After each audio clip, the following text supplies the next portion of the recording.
অভিযোগ সংশ্লিষ্ট জনাব রিজওয়ানা সিদ্দিকী ওরফে টিউলিপ রিজওয়ানা সিদ্দিক, পিতা শফিক সিদ্দিকী ওরফে শফিক আহমেদ সিদ্দিকী, মাতা রেহানা সিদ্দিক ওরফে শেখ রেহানা, জনাব শাহ মোহাম্মদ খুসরুজ্জামান সাবেক সহকারী আইন উপদেষ্টা রাজু এবং সর্দার মোশাররফ হোসেন সাবেক সহকারী আইন উপদেষ্টা 1, রাজধানী উন্নয়ন কর্তৃপক্ষগণ পরস্পর যোগসাজশে অপরাধমূলক ষড়যন্ত্র, অপরাধমূলক অসদাচরণ, অপরাধমূলক বিশ্বাস ভঙ্গের মাধ্যমে তাদের উপর অর্পিত ক্ষমতার অপব্যবহার করে বিনামূল্যে অবৈধ পারিতোষিক হিসাবে ইস্টার্ন হাউজিং লিমিটেডের নিকট থেকে অবৈধ সুবিধা নিয়ে রেজিস্ট্রি মূলে ফ্ল্যাট নং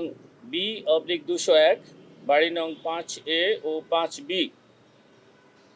রোড নাম্বার 71, গুলশান 2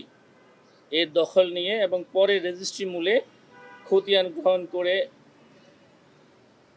অপরাধ করায় তাদের 3 জনের বিরুদ্ধে দণ্ডবিধির সংশ্লিষ্ট ধারায় এবং দুর্নীতি প্রতিরোধ আইন 1947-এর 5-2 ধারায় যে মামলা রুজুর সিদ্ধান্ত হয়েছে।